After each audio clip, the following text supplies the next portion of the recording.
Ito ang Presidential Broadcast Service. Radyo Pilipinas. Radyo Publiko ng Bagong Pilipinas para sa Bagong Pilipino.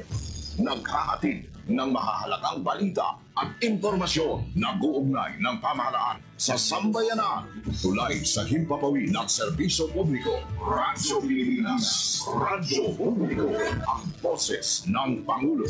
Sa Iloilo, Radyo Pilipinas. 585 AM. Oras sa Radyo Pilipinas, 5:05 sa aga. Usapang Agrikultura. Ang inyong source of daily agri-news. Talakayang siksik sa kaalaman. Atin ang impormasyon mula sa pamahalaan. Pagpapayaman sa ating mga likas na yaman para mas mapaunlad pa ang isa sa mga paunahing kabuhayan sa ating bayan. Usapang Agrikultura. Dito lang sa Radyo Pilipinas.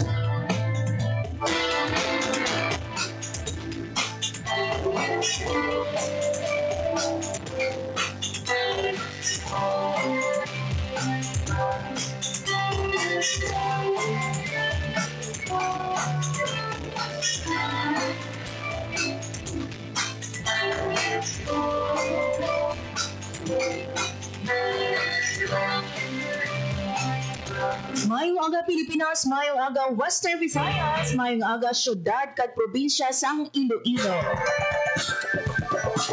Good morning sa aton nga mga kautuhan nga naka-tune in na sa 585 AM. Kag syempre sa mga nagalantaw sa aton nga Facebook Live sa Radyo Pilipinas Iloilo Facebook page. Saka mayong aga sa aton nga tanan, especially no sa aton nga mga farmers, fisher folk na nagapamati subong nga aga sa usapang agrikultura. Adlaw kita subong mga biyan sa Lunes, Mayo 5, 2025. Grabe ha, butas ang 5. 5 gali subong Sir Alan, add to cart. Anyway, mga biyan, ako ang inyo alagad kada Lunes, Marian Grace Ereniata. And welcome natin mga biyan ang aton man nga co-host ikan sa Department of Agriculture, Western Visayas, Sir John Candelario. Sir John, good morning sa imo. Ready na ba to add cart subong May 5? Yes, good morning, Ma'am Rian. Good morning sa atin ng mga farmers, sa atin ng mga fisher folks, sa tanan natin mga farmer leaders across Western Visayas, at sa katapo sa Department of Agriculture Western Visayas. Mayang aga sa atin tanan. Happy Monday. Gitaton, higit ganun sa mga Marian 5-5 siguro. Yes. Well, in fact, every day, hindi talaga at the part. So, mas bonus day sa atin sa mga mag-add to part natin, ng mga ka-agri. Perfect time sa mga Lunes. Yes. Sir John, subong adlaw sang Lunes, no? Do manami pa tayo mag-extend sang aton man nga pagtulog, no? But kinahanglan nato, no, nga magbangon para nga ti maghatag naman sang bag-o nga mga impormasyon sa aton nga mga tagpalamati diri sa Radyo Pilipinas Iloilo sa aton man nga programa Usapang Agrikultura.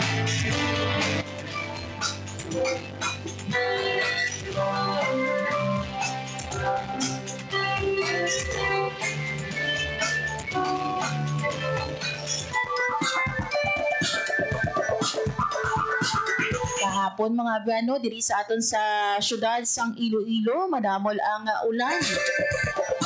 Ang gani natin, no, bad weather. Ani Sir John, no, namin magtulong kita diri yan. Ni obligasyon no, nga maghatag ang pinaka-latest no, nga information sa aton mga tagpalan. Then, agad Sir John, no, hatagan kita anay no, sang pinaka-latest nga lakat sang panahon kag anong lauman nato no nga weather subong nga daw sang Lunes, mga biyan sa atong piyakalinya ang aton nga Pag-asa Iloilo. Pinas Weather. Sir Fertz, good morning sa imo. Kamusta no ang aton nga weather subong nga adlaw sang Lunes? Yes, ma'am. Good morning. Good sa aton mga tagpalamati. Amo niya the latest weather update para sa subong na May 5, 2025. As of alas 3 kay inasang agang aton gina-monitor nga low pressure area na bulugan na masista ng available data yara sa Leon, 460 kilometers west ng Turon, Palawan. Ang ini nga LPA wala na ni siya sa direktang epekto diri sa aton sa Western Visayas. Easterlies nag-apekto sa nabili na bayan kung pusod naton. Ang bangod sa hangin easterlies, Western Visayas, generally fair weather, posibleng mainit mapaang panahon sa subong nga adlaw sa nuko nga bahin sa aton nga rehiyon, pero may posibilidad yapon sa mga pag-ulan sa hapon or sa kagabi dalas ang ating localized thunderstorms. Kasarangan na hangin halin sa bagat ng silangan ang mga ibabaw sa Western Visayas sa diing kasarangan tungkol kapalon aton mga katigawan. Temperatura na to niyara sa 25 or should I say 27 hanggang 32 degrees centigrado adlaw mabutlak alas 5:30 ang kaagaw dumatulod din siya alas 6:03 ng hapon. Amo niya itong latest weather update ng sa Iloilo, Prince Rubin, Madamo Ginsa. Sir, first, ining LPA nato, no, yara sa gihapon sa sulod sa Philippine Area of Responsibility? Yes, ma'am. And ini, sir, no, wala man sang chance nga mag-develop sa isa ka bagyo or may ara posibilidad? Subong ma'am, nabot siya sa akin na natin yung posibilidad lang hindi siya malusa. Sir, subong nga Lunes, ano ba lang lauman nato no, or forecasted naton nga maximum heat index? Possible heat index subong nga adlaw is yara sa 40 degrees Celsius. Sir, although nga ti subong no or sa mga past days no nagaulan-ulan na no diri sa aton sa Western Visayas or sa Iloilo no, lauman bala naton sir first nga ti sa gihapon nung aton nga heat index magatungtong no sa 40 degrees Celsius pasaka. Yes, possible yapon ma'am. Kaya may yapon naton nga temperatura compared mo sa bigat ni mga inadlaw nga dala sa low pressure area. Lastly, Sir Furts, ang imo panugyan sa aton nga mga tagpalamati. Yes, although ginalauman nato or gina-expect nato na posible nga pag-init duwa sa temperatura diri sa aton nga bukas region, ginalantaw po nato may posibilidad sa mga pag-ulan na kapin pa nga sa buong Mayo na kita palapit na kita sa aton nga rainy seasons mga June, July, August. So gina-expect nato may mga possible na nakita nga mga pag-ulan sa hapon or sa kagabihon labi na gid sa dako nga bahin sa aton nga region sa mga outside no sa city areas naton kapit paon madamo sa mga kapukuyan, bukid, gilid sang tanan. Okay, with this Sir Furts, madamo gid nga salamat. Thank you ma'am, saluwat mayong kadastanan. Radyo Pilipinas. Radyo Publiko. Radyo Pilipinas. There you have it mga biyan, si Sir Furts Rubin ang aton nga weather observer gikan sa Pag-asa, Iloilo. So, Mr. Liz, mga biyan ang nag-apekto sa panahon sa ilog nga pungso pero dito sa aton sa Western Visayas lauman aton Sir John. Ara no sang pagulan-ulan sa pila ka areas naman sang localized thunderstorm. At least Sir John, no, ining init no or ining pag-ulan no diri sa aton sa Western Visayas or sa Iloilo City somehow no nakapahagan-hagan sa init nga aton nga nabatsa. Yung mga biyan no, lawa naton ang 40 degrees Celsius saka no nga maximum heat index.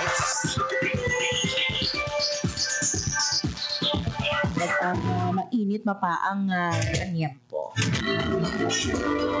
Para sa Radyo Pilipinas, las 5:13 sa aga, Sir John, subong nga Lunes, may ara kita nga espesyal nga guest na makaupo diri sa usapang agrikultura. Pwede mo ba na Sir John no, ma-introduce ang aton nga dinapit nga bisita diri sa aton nga programa?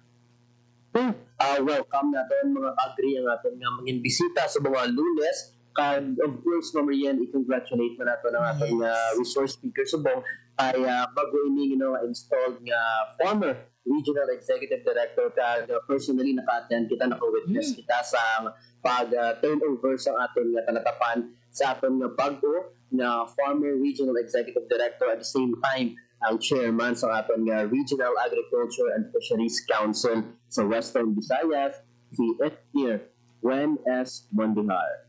Yes. Engineer, maayong aga sa imo and welcome diri sa Usapang Agrikultura. Kaupod kami diri sa Radyo Pilipinas Iloilo kag DA Western Visayas. Mayong aga sa inyo tanan. Mayong aga sa mga pariyo ko mga manguma ka mga isda sa Bilog Region 6. Yes.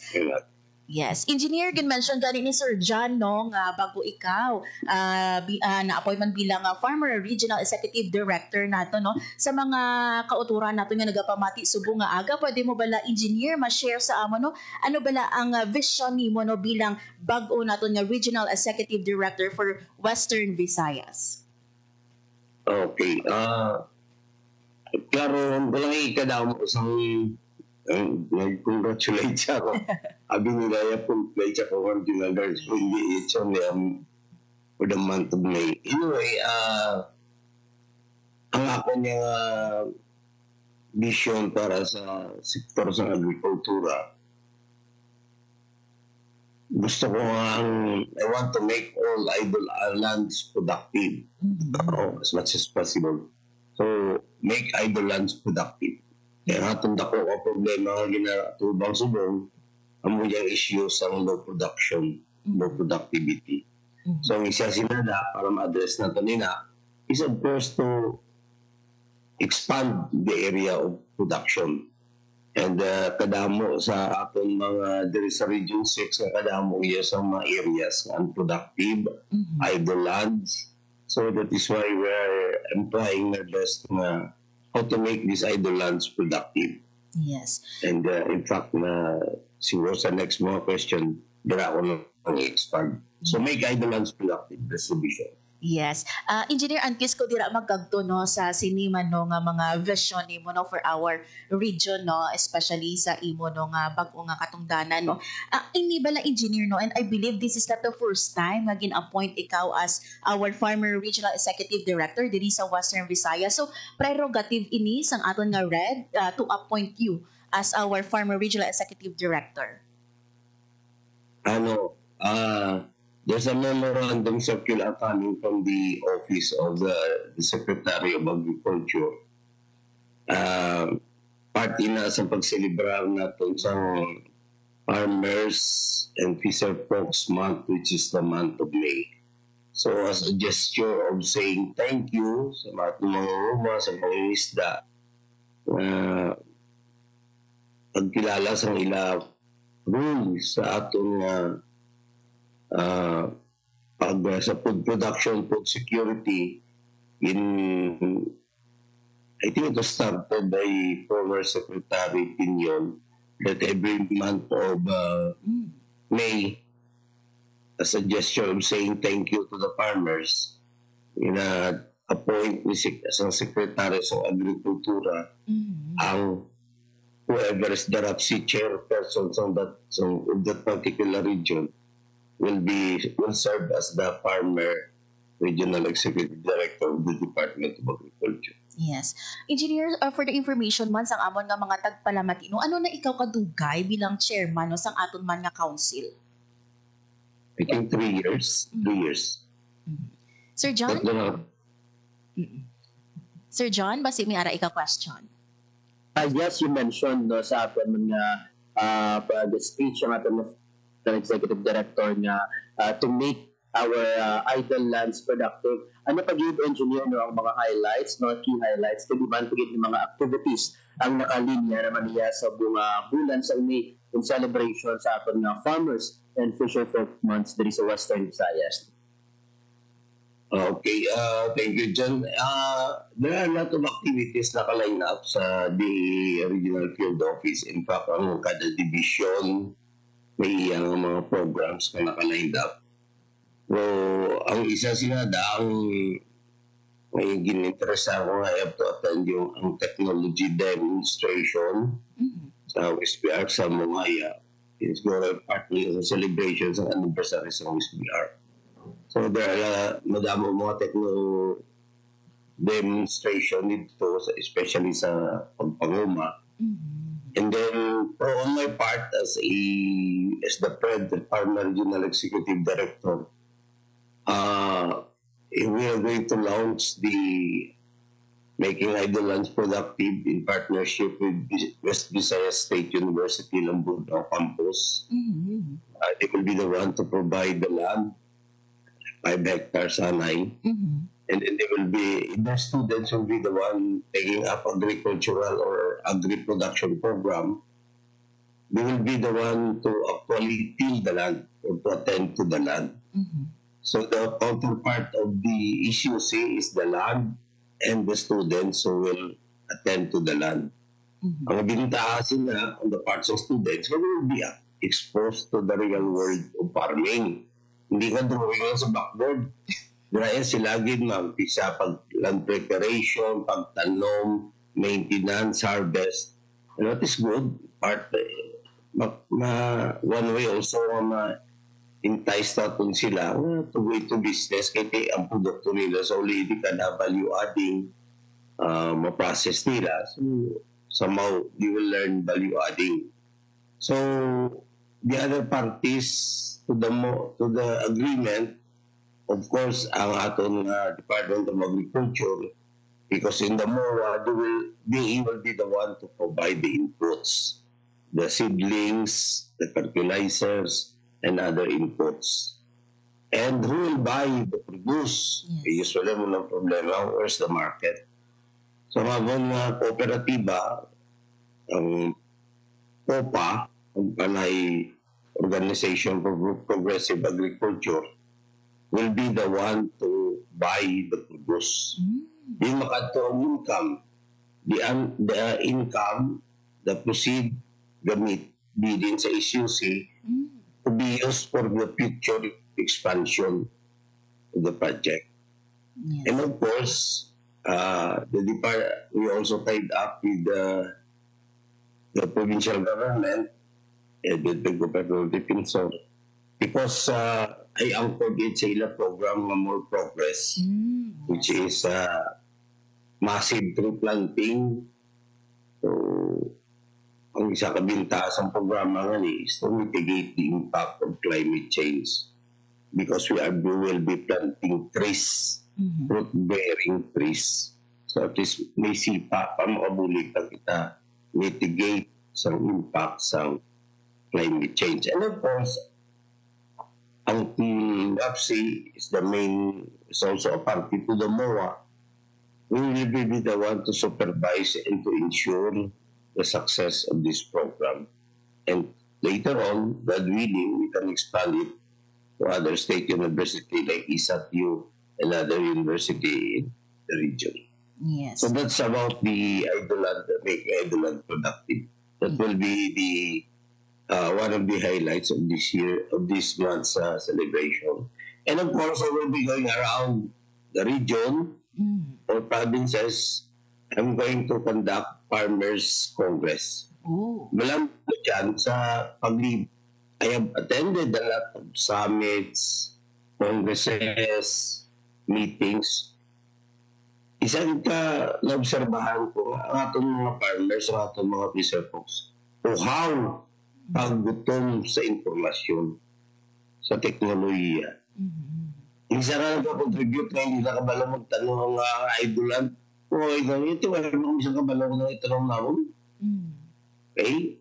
Anong economics ang mag-venture ako sa muling na tanong, anong mga economics na. So, na-sense ko, kinangalanon ang massive na information, no? Again, how paggutom mga farmers when it comes to information, when it comes to technology. So that is why I'm going around the region, schedule per province, that we are going to conduct Farmers Congress. And I'm so happy to know that during the installation, sa Red West, yung nagambal na ang reach natin tama kalimitado. In fact, he made mention only 20% ang target na clientele natin o kung public natin ang na-reach. So, not siling kulang pa. We have to go out and conduct massive campaign or information dissemination pertaining to the different programs, activities, and plans or projects of the Department of Agriculture. Yes. Engineer, no, ining plano naton nga Farmers Congress. So, tanan naton, lauman naton tanan nga mga farmers diri sa Western Visayas will be attending sang aton nga Congress. Due to budget constraint, siguro we decided that depende kung ano kada ko ang probinsya. we target to 100 to 150 per province. So if the province is like Iloilo, there are 42 local government units.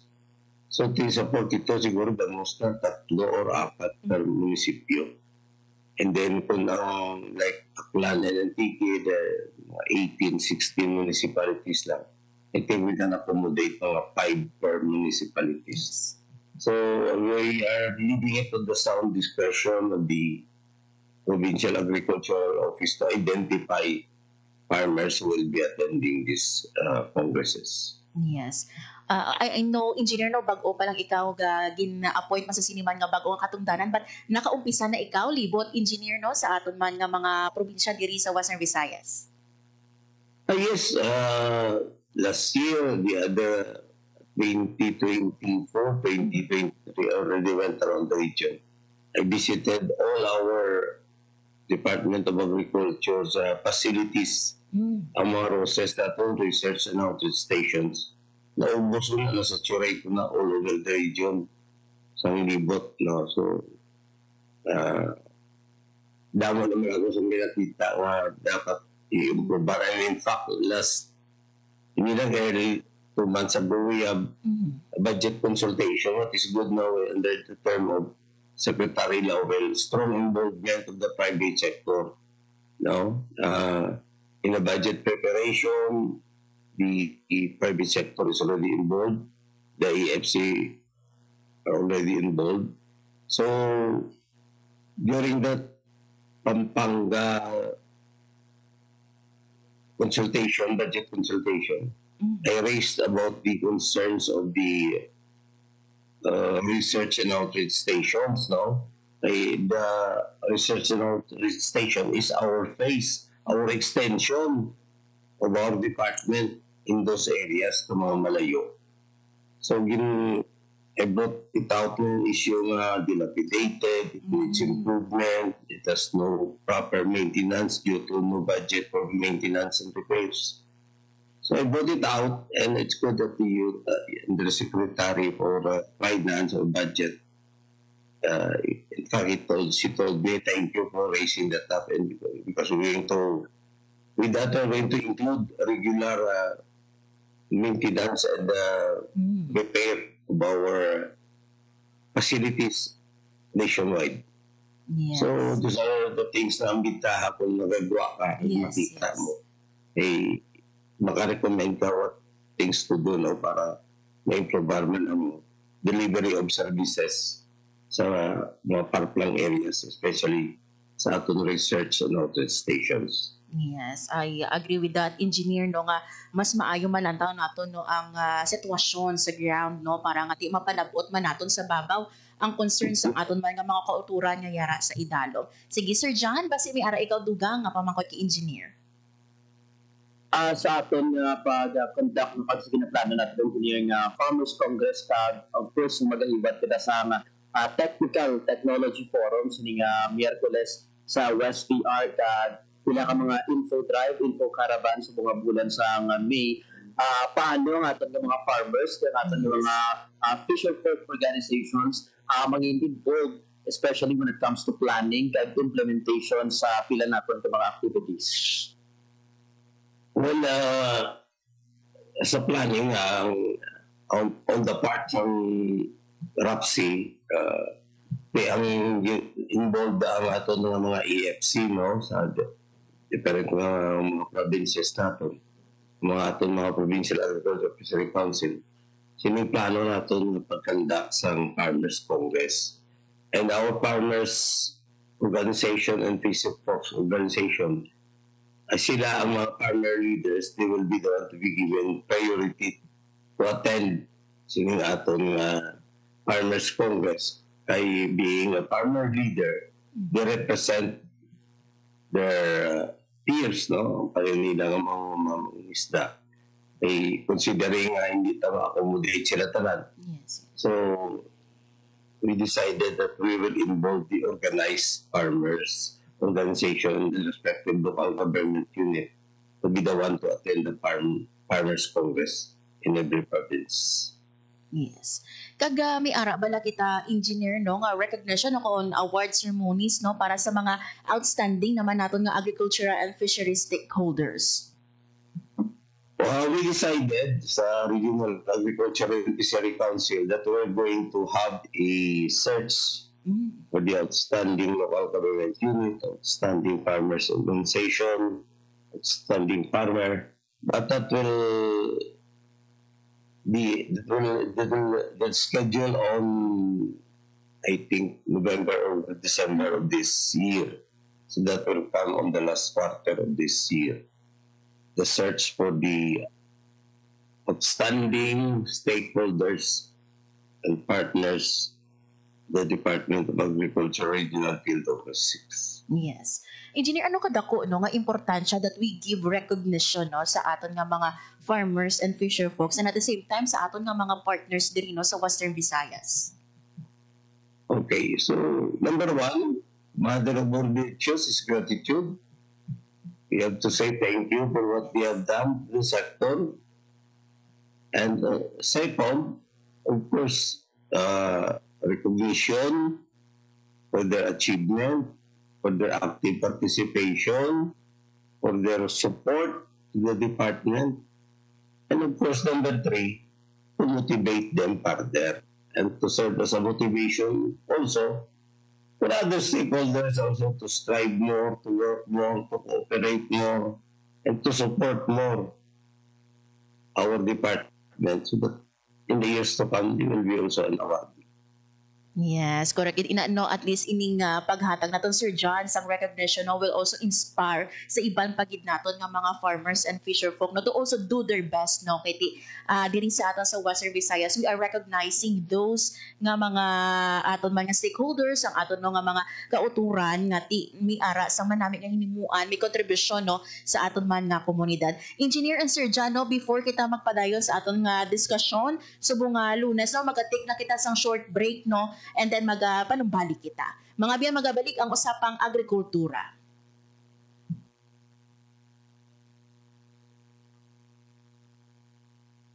Party list number 45. This party list. Political ad day for Abacus na party list via ang Avenue, Cebu City. Paid by Van Hoven and Sarahan sa Namibig Cruz, Barangay Amos, Navotas City. Mangkot-langkotan ni Simo. Ikaw ya si Tol? Si Tol, taana nag-ubras ang 3 gives loss ang nagbigat na pandemya. Amon na waay naputol ang tubig, internet, at kuryente namon. Pero hindi na electrician man ako. Ikaw si Tol, how? Si Tol, ang kapangita paagi na makabiyahe man kami mga riders, bisan wala kami plaka, tungod sa iya, waay naguntat ang amon ubra. Pero hindi Hi, ikaw ya si Tol? Si Tol, ginduso niya ang Maritime Zones Act. Tungod sini, waay madula ang atong depensa kag kinamatarong sa West Philippine Sea. Pero hindi Nak, hinahanap mo raw ako. Tol, salamat gid kay ginbuligan mo ang mga estudyante para makukuha sang nubo ng internet load. Kung pwede ko magboto, iboto tagid kaya. Promise? Promise! kay Tol, ang bulig wala untad. Number 61 sa balota, Francis Tol Tolentino, ang Tol ng bawat Pilipino. Nakapunta ka na ba sa Pilgrimage Center ng Cagayan? Halina't maranas ng makulay na kasaysayan at mayamang kultura ng PIA. Sa Tourism Road Infrastructure Project ni Pangulong Ferdinand R. Marcos Jr., mas pinadali ang pagpunta sa lalawigan ng PIA Cagayan dahil sa mas maayos at ligtas na mga kalsada. To boost our tourism industry, we will first and foremost make basic developments, such as road improvements for easier access to tourism spots. Ang Marcos administration ay naglaan ng 15 billion pesos noong nakaraang taon para sa pagpapagawa ng mga daan at tulay na konektado sa mga tourist destinations sa bansa. At yan ay dadagdagan pa ng 6.4 billion pesos ngayong 2025. Maraming mga Pilipino ang mabibigyan ng magandang kabuhayan dahil sa trip, madali at ligtas na biyahe para sa mga turista. Magandang kabuhayan para sa mga lokal na mamamayan sa bagong Pilipinas. Hinugna sa pagdalaw ang West Valley Fault na bumabaybay sa Metro Manila at ilang lalawigan sa Luzon. Sa gitna ng pinangangambahang The Big One, binuo ng DOST at PHIVOLCS ang Rapid Earthquake Damage Assessment System or REDAS.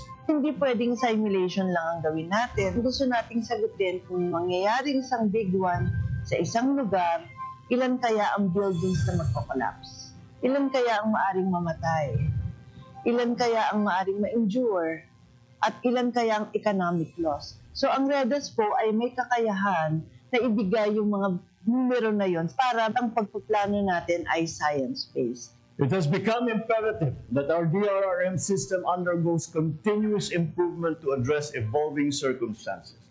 It includes our individual obligation to follow proactive, vigilant, and adaptable strategies for our own and our community's safety. Sa ilalim ng administrasyon ni Pangulong Ferdinand Marcos Jr. ay isusulong ang mga proyektong mangangalaga ng ating kalikasan bilang isa sa mga prioridad sa pagtatatatag ng bagong Pilipinas. We remain committed to global decarbonization goals and the reduction of our carbon footprint.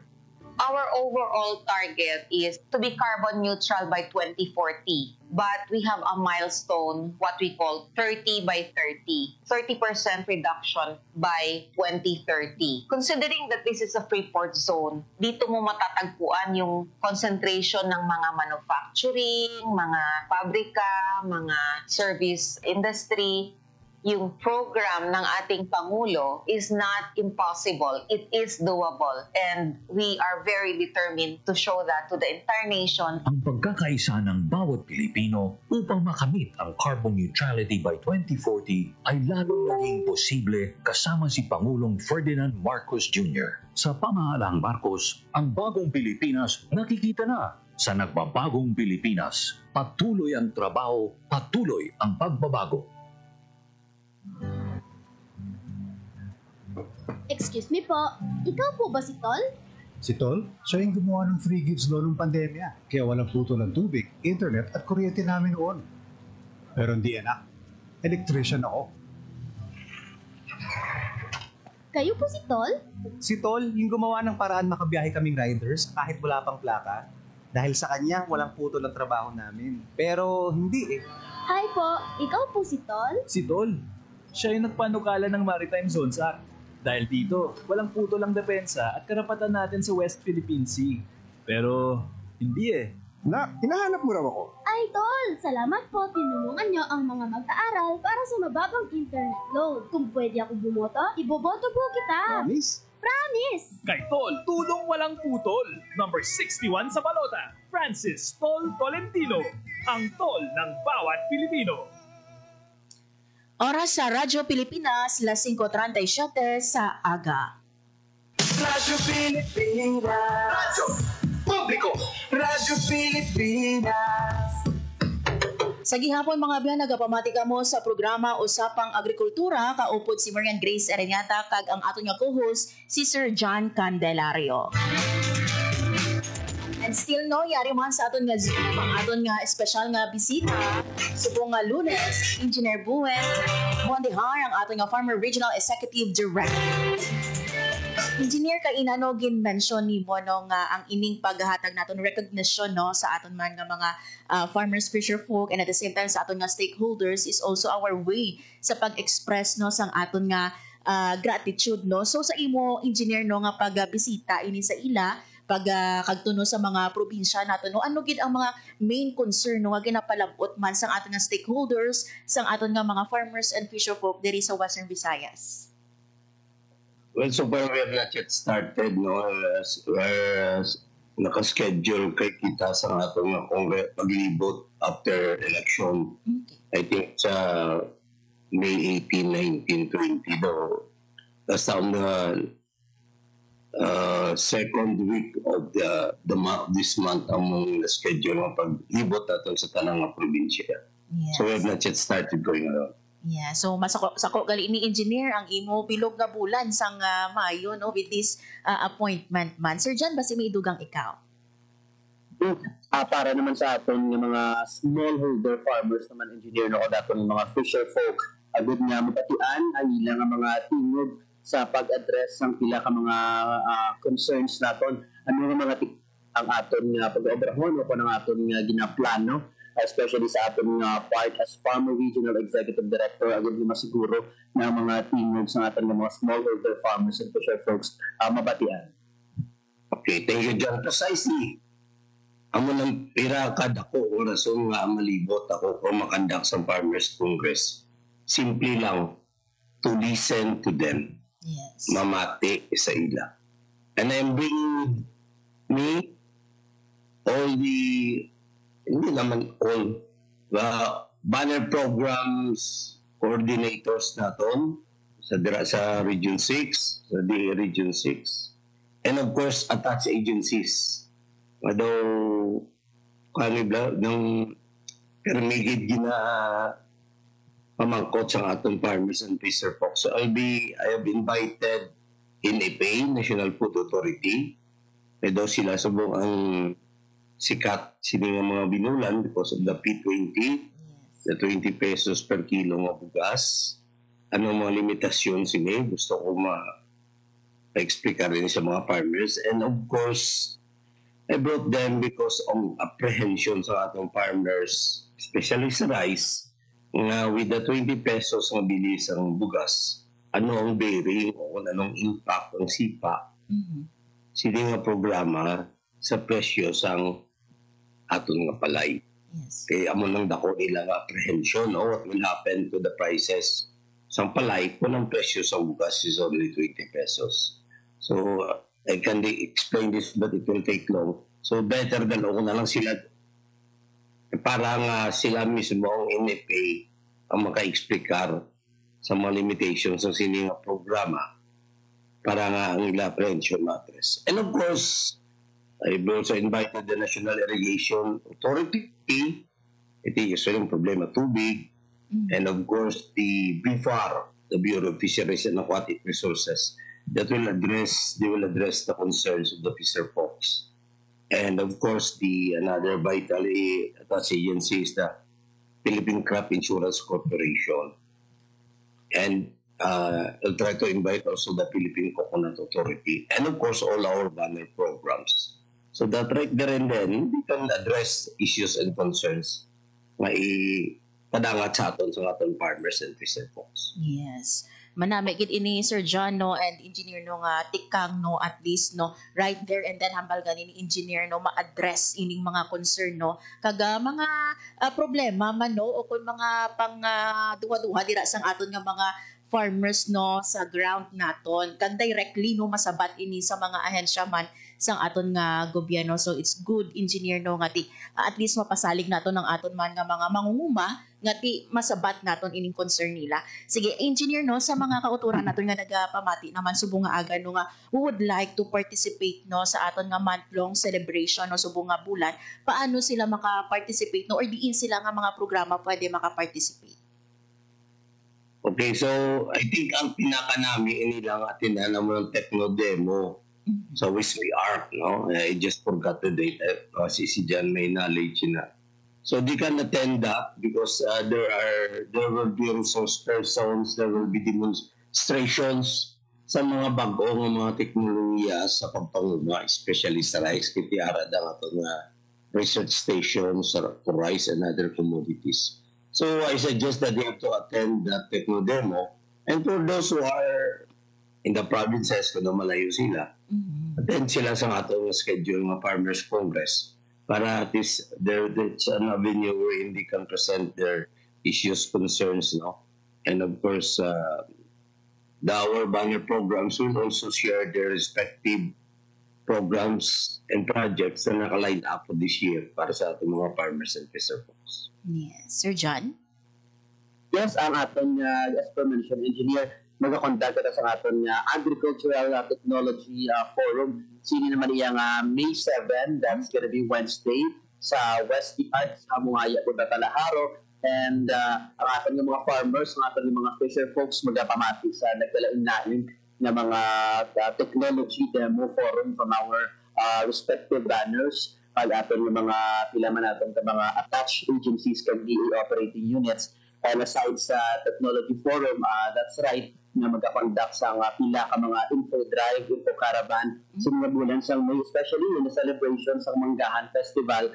For sure, ara gid ang aton nga former regional executive director sa aton nga mga fisher folks sa bahin sa province of Guimaras, all over Iloilo province of Iloilo, may ara man kita nakalinya yung mga information caravan kag mag-upugid ang ating na Farmer Regional Executive Director. And lastly, Engineer, no, ano ang mangin mensahe mo sa ating mga farmers, sa ating mga fisher folks na ikangtanan sa pila natin sa mga nakalinya ng mga activities at mga plano sa mga pagsaulog natin sa Farmers and Fisher Folks Month. Okay, ang ako mensahe sa pariyo ko sa mga manugpangisda.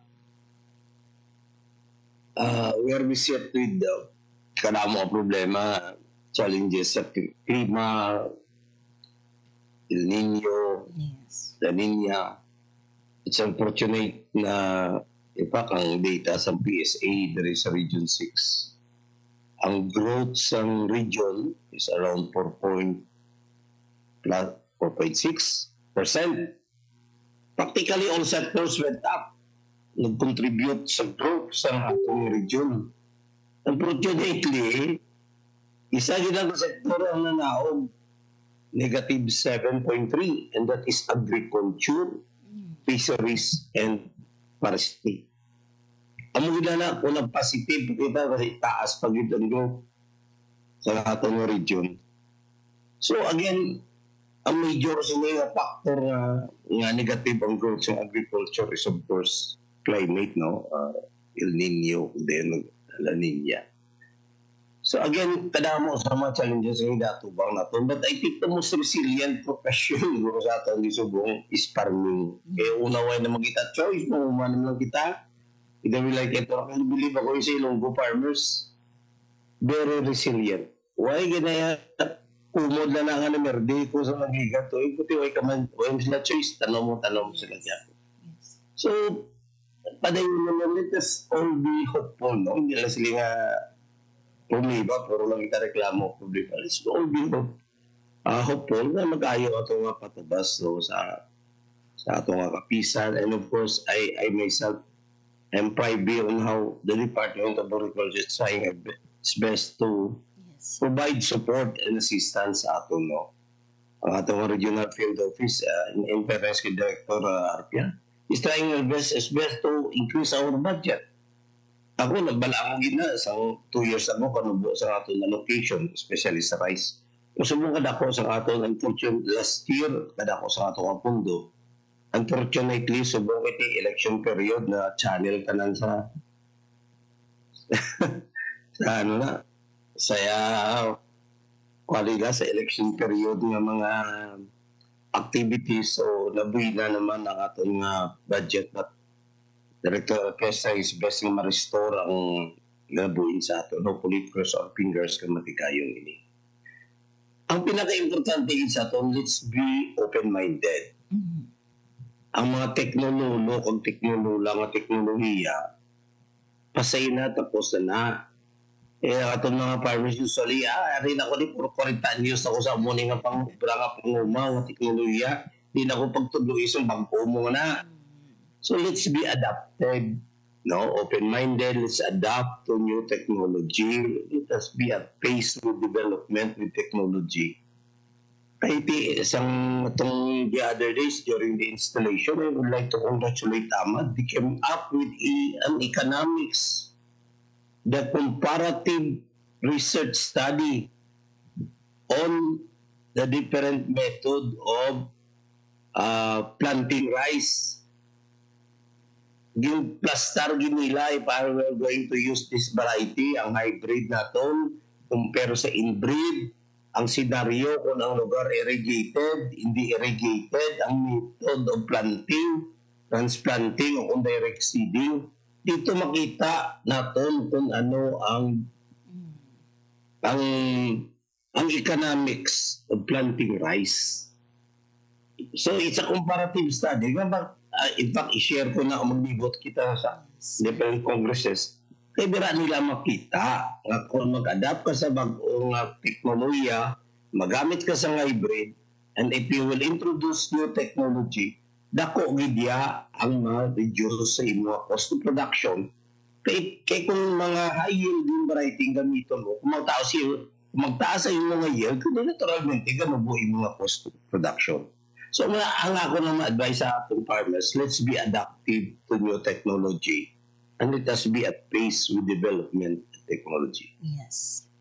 Okay dyan, thank you. Yes. With this, engineer, no, kami diri sa Usapang Agrikultura, no, sa Radyo Pilipinas Iloilo, nag-congratulate gid, no, sa sininga imo nga katundanan bilang Farmer Regional Executive Director. And at the same time, no, we believe nga ti ang aton nga fisher folks and farmers, no, in good hands with your leadership, no. Looking forward, no, sa sininga pakiginon-anon mo man sa ila, engineer, and hopefully ma-share mo man diri sa amon sa Radyo Pilipinas ang pila nila ka mga concern kag paano naton ma-address ni, no, ang mga concerns ng aton man nga mga kauturan nga yara, no, sa grounds. Madamo nga salamat, engineer, kag sa liwat maayong aga sa imo.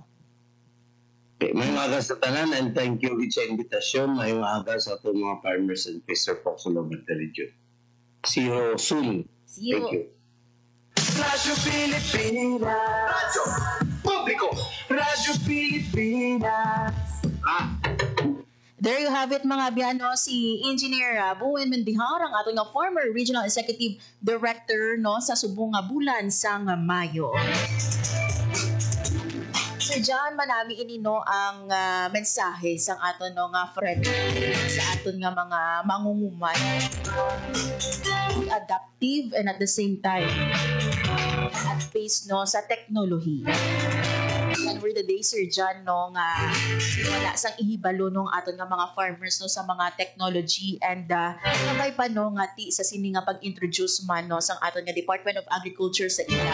Sabay pa, no, nga batuno nila ini, hakso nila ini, and at the same time gamito nila, no, para nga ti mangin manami ang ilaman nga produksyon at ila nga patubas.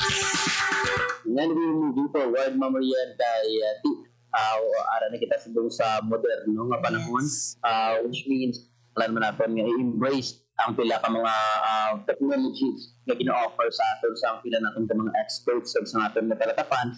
That is why we are conducting these forums, these info drives, agos nga mas mapalapit natin sa grassroots pagin natin ang aton mga tinutuyo, ang aton nga objective ay ang pila ka mga technical session. That's why sa plug ko lang sa May 7, that's Wednesday, mag-conduct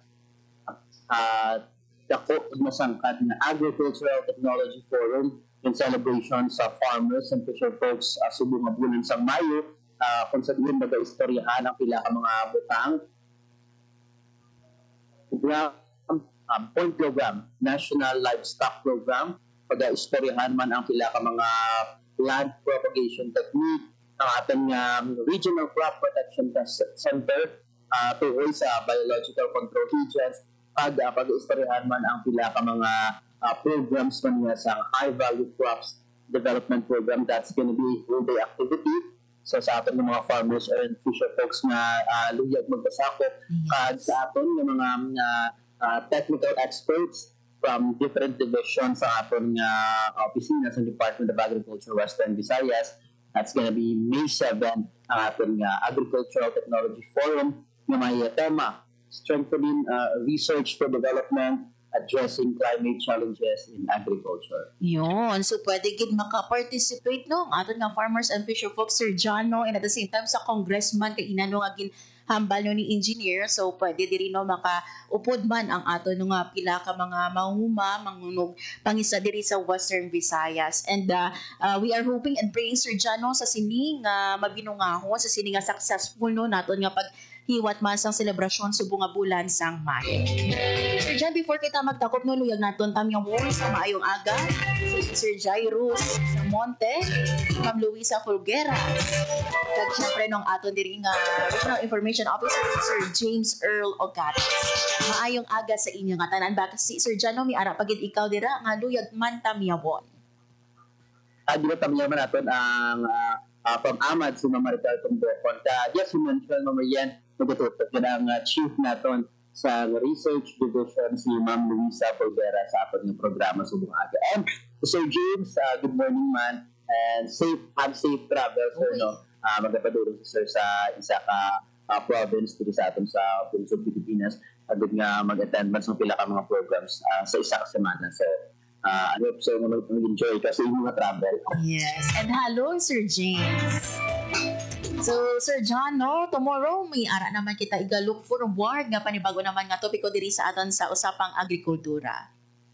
This in line with the celebration sa ating farmers and fisher folks pag sa idala naman sa leadership ni Engineer Mondihar, makaugod na ito ng pila ka mga PAFC o ang pila ka mga officials from the Provincial Agriculture and Fisheries Council all over Western Visayas sa buong semana. So tomorrow bantayan natin ang ating episode Martes na adlaw. Yun.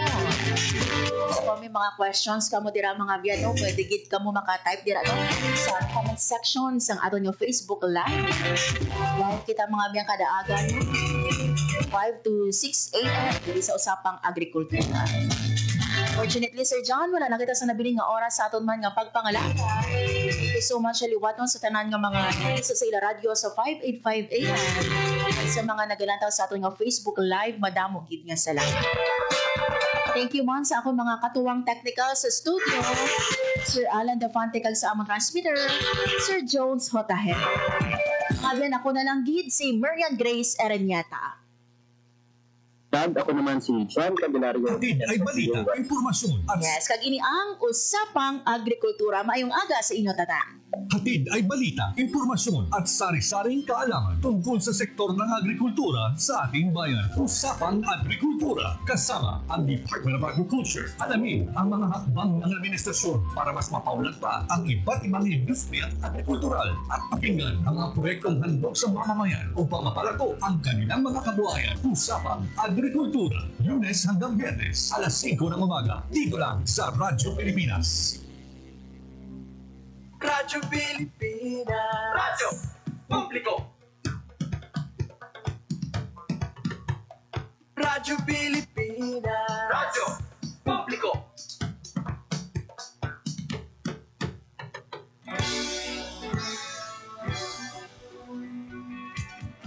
Mahalagang mga balita, napapanahong impormasyon. Kami ang inyong gabay pag may bagyo at sakuna. Serbisyo ng gobyerno kapag may nangangailangan. Mga proyekto ng Pangulo, damang-dama ang pagmamahal niya. Tulay ng mga hinaing, ang problema ng bayan ating lulutasin. Tulay sa himpapawid, tulay ng pagbabago. Radyo Pilipinas, ng bagong Pilipinas. Radyo Pilipinas, ng bagong Pilipino. Mga proyekto ng Pangulo, damang-dama ang pagmamahal niya. Radyo Pilipinas, Radyo Publiko, ang boses ng Pangulo.